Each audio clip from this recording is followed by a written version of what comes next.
बिस्मिल्लाहिर्रहमानिर्रहीम। अस्सलामु अलैकुम। काफ़ी दिनों बाद आपसे मुलाकात हो रही है। उम्मीद है आइए अरबी ज़ुबान सीखे के सिलसिले में जो पिछले असबाक हैं आप लोगों ने कई दफ़ा दोहरा लिए होंगे। आज की इस वीडियो में आप सीखेंगे यूज़ ऑफ वर्ब यानी फेल का इस्तेमाल।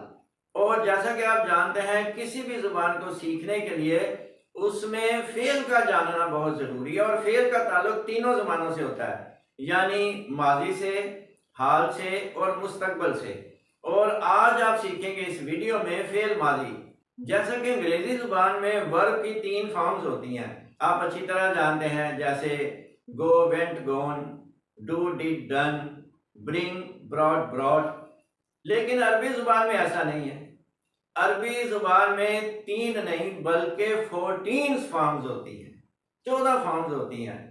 6 का ताल्लुक जो है वो थर्ड पर्सन से होता है जिसमें ही, शी, इट आते हैं। और 6 का ताल्लुक जो है वो सेकंड पर्सन से होता है जिसमें यू आता है। और बाकी 2 का ताल्लुक जो है वो फर्स्ट पर्सन से होता है जिसमें आई और वो होते हैं। और अगर हमने ये कहना हो कि वो गया, ही वेंट, वो गई, शी वेंट, वो गए, दे वेंट, तो ये है थर्ड पर्सन। इसमें आप गौर करें कि फर्स्ट पर्सन हो, सेकंड पर्सन हो या थर्ड पर्सन हो, सबके साथ वेंट आया है। I went, we went, you went, he went, she went, they went, सबके साथ वेंट आया है।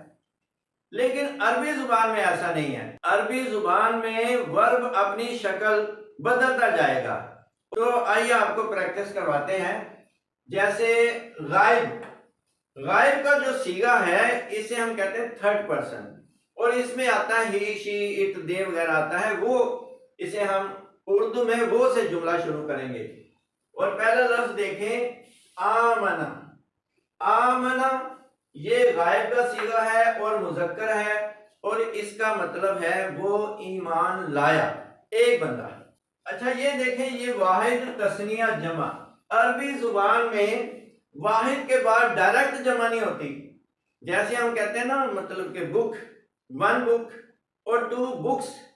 लेकिन अरबी जुबान में ऐसा नहीं है। अरबी जुबान में 2 के लिए अलग फॉर्म है और जमा अरबी जुबान में 3 से शुरू होती है। तो तस्निया उसे कहते हैं, 2 की जो फॉर्म होती है उसे तस्निया कहते हैं। 2 के लिए आमना, वो एक बंदा ईमान लाया। और आमना, अब देखिए नून के आगे अलिफ का इजाफा, ये जो हमने रेड कलर से लिखा है, आमना, इसका मतलब है वो 2 लोग ईमान लाए। जब भी आपने कोई बात करनी होगी 2 लोगों की, गायब का सीगा हो और मुजक्कर हो, तो उसमें अलिफ का इजाफा हो जाएगा। और अगर ये कहना हो कि वो सब लोग ईमान लाए, तो हम कहेंगे आमनू, और सब के लिए वाव अलिफ का इजाफा हो जाता है। जैसे या अय्युहल्लज़ीना आमनू, ए वो लोगो जो ईमान लाए हो। इसी बात को आप जालसा से समझें। जालसा, ये 3 लेटर्स हैं और तीनों के ऊपर जबर है। अगर ऐसा कोई लफ्ज आपको मिले तो इसका मतलब होता है वो मुजक्कर गायब, यानी एक बंदे के लिए। जालसा एक बंदा, ज़हाबा एक बंदा, आमना एक बंदा, यानी वो। जालसा वो बैठा, आमना वो ईमान लाया।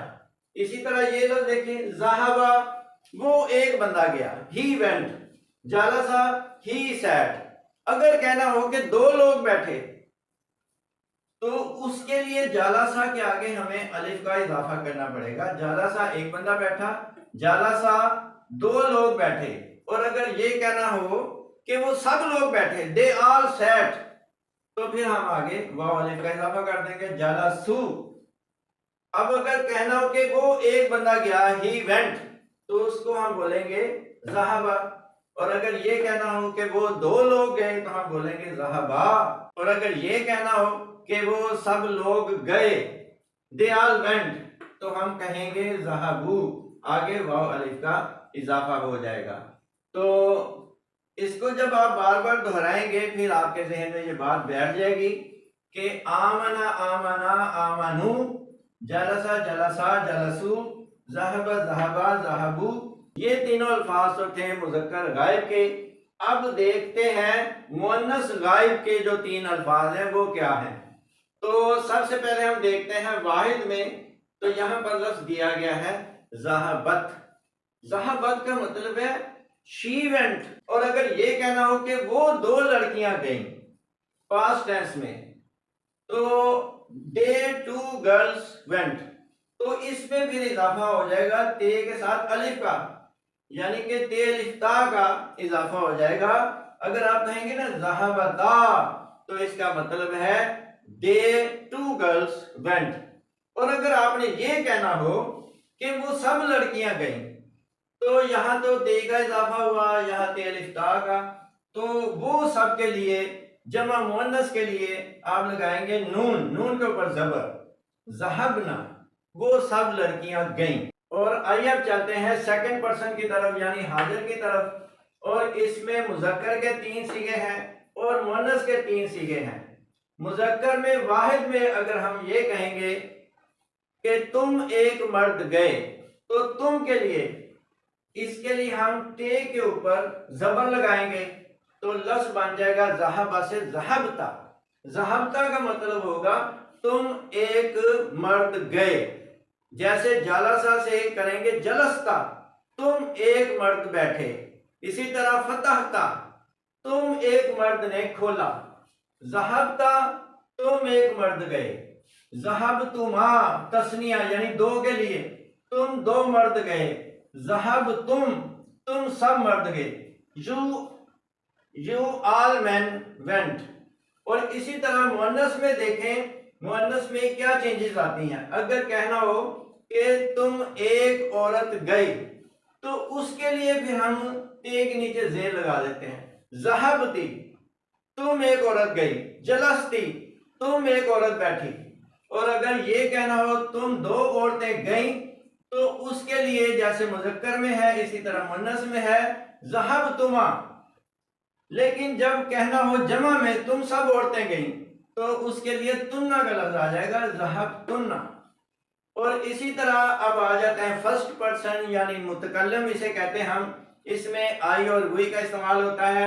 अगर ये कहना हो कि आई वेंट, मैं एक बंदा गया, और इसमें यह है मुज़क्कर और मुअन्नस सेम है। अगर मर्द कहेगा मैं गया, तब भी आएगा ज़हबतु। और अगर औरत कहे मैं गई, तब भी आएगा ज़हबतु, यानी ते के ऊपर पेश। इसका मतलब है मैंने यह काम किया। और इससे मुझे एक आयत मुबारका याद आ रही है, अल यौमा अकमलतु लकुम दीनकुम, आज मैंने मुकम्मल कर दिया तुम्हारे लिए तुम्हारा दीन। अकमलतु, मैंने मुकम्मल कर दिया। व अतममतु अलैकुम नेमती, और मैंने अपनी नेमत तुम पर तमाम कर दी। व रदीतु, यहाँ भी ते के ऊपर पेश, और मैं राजी हुआ लकुमुल इस्लाम दीना, के तुम्हारे लिए दीन इस्लाम को पसंद किया। तो ज़हबतु ते के ऊपर पेश, इसका मतलब है यानी कि मैं गया या मैं गई। और अगर तस्निया में कहना हो यानी हम 2 मर्द गए या हम 2 औरतें गईं, तब भी यही आएगा, नून अलिफ ना का इजाफा आएगा ज़हबना। और जमा में अगर कहना हो मुज़क्कर और मुअन्नस दोनों के लिए, यानी कि हम सब मर्द गए या हम सब औरतें गईं, तो यहाँ भी यही लफ्ज आएगा ज़हबना जो यहाँ पर आया है। और नाजरीन एक नज़र इन तमाम वर्ड्स पर डालें, आप देखेंगे कि कुछ वर्ड्स ऐसे हैं जिनके आखिर पर हुरूफ रेड कलर से लिखे हुए हैं, उनकी वजह से ही मीनिंग चेंज होते हैं। जैसे ज़हाबा, वो एक मर्द गया, और आगे ये जो रेड कलर का अलिफ है, अगर आप अलिफ लगाते हैं तो इसका मतलब हो जाएगा वो 2 मर्द गए। ज़हाबा, जैसे जालसा, एक मर्द बैठा, जालसा 2 मर्द बैठे। जैसे फातहा, एक मर्द ने खोला, फातहा 2 मर्दों ने खोला। तो ये जो है रेड कलर वाले जो हरूफ हैं, इनकी वजह से मीनिंग चेंज होते हैं। ये तादाद में कुल 13 है। तो एक दफा इन पर आप गौर करें, बल्कि इनको आप याद कर लें। अलिफ वाव अलिफ ते, ते अलिफ ता और नून ज़बर ना, ये बन जाएगा अवात तान।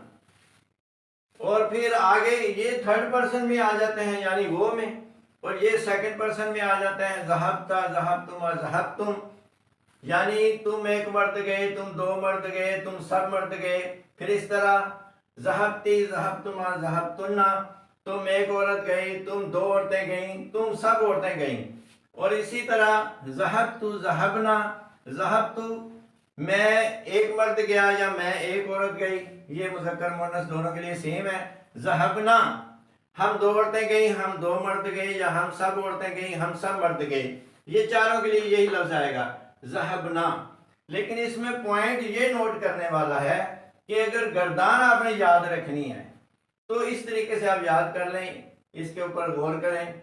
अवात तान, ता तुमातुम, ती तुमातुन्ना, तुना। तो इस तरीके से कोई भी वर्ब आपके सामने आएगा तो आप उसकी गर्दान बना सकेंगे। अच्छा, अंग्रेजी में अगर किसी पास्ट इंडेफिनिट सेंटेंस को मनफी बनाना हो तो उसका तो पूरा निज़ाम चेंज हो जाता है। जैसे ही वेंट, तो मनफी बनाने के लिए यहाँ डिड नॉट लगाना पड़ेगा, ही डिड नॉट, और आगे वेंट भी फर्स्ट फॉर्म में आ जाता है गो, ही डिड नॉट गो। लेकिन अरबी जुबान में ऐसा नहीं। अरबी जुबान में सिर्फ माँ का ये जो लफ्ज है ये लगाने से जुमला नेगेटिव हो जाता है। जैसे ज़हाबा, he went, he did not go, मा ज़हाबा। इस तरह हर वर्ब के साथ ये माँ का जो लफ्ज आएगा। जैसे जालसा, ही सैट, मा जालसा, ही डिड नॉट सिट। और एक और भी इसके लिए चेंज है अरबी जुबान में, या आप कह सकते हैं मा ज़हाबा, या अगर आप कहेंगे लम तो फिर ज़हाबा चेंज हो जाएगा यज़हब, ये प्रेजेंट टेंस में चेंज हो जाएगा। अभी आप प्रेजेंट टेंस पढ़ेंगे तो लम यज़हब या मा ज़हाबा। अच्छा, सवालिया जो जुमला बनाना है वो अंग्रेजी में काफी मुश्किल है, लेकिन अरबी जुबान में बहुत आसान है। हल का लफ्ज लगाया जाता है। ज़हबता, ता के ऊपर जबर, इसका मतलब है तुम गए। ज़हबता, तुम गए। तो अगर कहना हो कि क्या आप गए, डिड यू गो, तो उसके लिए आप सिर्फ हल का लफ्ज लगा देंगे, हल ज़हबता, और आगे से वो जवाब देगा ला अना मा ज़हबतु। ता के ऊपर पेश लगाए तो इसका मतलब होता है मैं। अना मा ज़हबतु, मैं नहीं गया। तो आइए अगला जुमला देखते हैं और इस जुमले पे गौर करें। फतहतु, मैंने खोला, जैसे फातहा उसने खोला, फतहतु मैंने खोला, फतहतु मैंने खोला, आई ओपन्ड। अब फतहतु के आगे जो इस्म आएगा, जो नाउन आएगा, उसके आखिरी हर्फ के ऊपर जबर होगा। फतहतु अल बाबा, ये तरीका है। फतहतुम, तुम सब ने काटा, किसको काटा? दरख्त को। शजरतन, तो ये देखें यानी गोल ते के ऊपर दो जबर आए हैं। तो ये तरीका है। अगर कहना हो आई रोट ए लेटर, मैंने एक खत लिखा, तो आप करेंगे किताब तू रिसाला तन, यानी जो आखिरी हर्फ है उस नाउन का, उसके ऊपर दो जबर आते हैं। और आइए अब आपको बताते हैं एक्टिवाइज और पैसिवाइज कैसे बनता है। अरबी जुबान में किसी भी एक्टिवाइज जुमले का पैसिवाइज बनाना बहुत आसान है। जैसे हमारे सामने ये जुमला है फतहल बाबा, इसका मतलब है ही ओपन द डोर। अब हमने इसे करना है the door was opened by him. तो बहुत आसान है, अरबी जुबान में बहुत आसान है। ये जो पहला वर्ब होता है और इसका जो पहला हर्फ होता है, इसको हमने सिर्फ पेश में चेंज कर देना है, फुतिहा। और जो दूसरा हर्फ ते है उसके नीचे जेर लगा देनी है, फुतिहा। और ये जो है आखिरी हर्फ, इसके ऊपर हमने पेश लगा देनी है। तो ये बन जाएगा फुतिहल बाबू। जैसे कातला ज़ैदन, उसने जैद को कत्ल किया। तो कातला अगर हमने ये कहना हो कि वो कत्ल हो गया, तो कातला काफ के ऊपर आ जाएगी, पेश ते के नीचे आ जाएगी जेर, कुतिला, वो कत्ल हो गया। इसी तरह एक ये जुमला देखें कासरा। कासरा का मतलब है ही ब्रोक अल जिदारा, जिदार कहते हैं दीवार को, उसने दीवार तोड़ी। लेकिन अगर ये कहा जाए the wall was broken by him, तो फिर क्या होगा? फिर कासरा उसी तरह चेंज हो जाएगा, यानी कि यहां पर काफ के ऊपर पेश आ जाएगी और ये जो जबर है ये जेर में चेंज हो जाएगी। दूसरा और आखिरी जो हर्फ है इसके ऊपर भी पेश आ जाएगी। कुसिरल जिदार, यानी कि दीवार तोड़ी गई। तो ये किसी भी एक्टिव वाइज जुमले को पैसिव वाइज बनाने का अरबी जुबान में बहुत आसान तरीका है। अब चलते हैं आगे पास्ट टेंस के एक दो और सेंटेंसेस की तरफ। इस पहले सेंटेंस पे गौर करें, वो लिख चुका है। देखा जाए तो ये प्रेजेंट परफेक्ट का सेंटेंस है, यानी वो खाना खा चुका है, वो खत लिख चुका है, वो सो चुका है। लेकिन अरबी जुबान में इसकी जो ट्रांसलेशन है वो पास्ट इंडेफिनिट से होती है। सिर्फ कद का लफ्ज शुरू में लगाया जाता है, यानी कद कातबा वो लिख चुका है, कद जलसा वो बैठ चुका है, कद नामा वो सो चुका है। अगला जुमला देखें, वो लिख चुका था। ये तो है ना, ही हैज रिटन, वो लिख चुका था, इसे हम कहते हैं ही हैड रिटन। तो अरबी जुबान में इसका तर्जुमा जो है लफ्ज काना लगा के किया जाता है, काना कातबा वो लिख चुका था। और अगर ये कहना हो कि वो लिखा करता था, वो जाया करता था, वो देखा करता था, तो इस तरह इसकी जो ट्रांसलेशन है वो काना लगा के उसके साथ प्रेजेंट ये जो वर्ब है ये लगाया जाता है। ये अभी आप सीखेंगे। सो नाज़रीन, ये थी पास्ट टेंस की मुख्तलिफ शक्लें। अब अगली वीडियो में आप सीखेंगे प्रेजेंट टेंस और फ्यूचर टेंस। और मैं समझता हूँ इसके बाद इब्तिदाई अरबी ग्रामर सीखने वाला जो मरहला है वो ख़त्म हो जाएगा। आप आसानी से, यानी 50% किसी भी उर्दू जुमले का आप तर्जमा कर सकेंगे। तो इंशाल्लाह अगली वीडियो में फिर मुलाकात होगी। तब तक के लिए इजाज़त दीजिए। वमा अलैना इल्लल बलागुल मुबीन। वस्सलामु अलैकुम वरहमतुल्लाहि वबरकातुहू।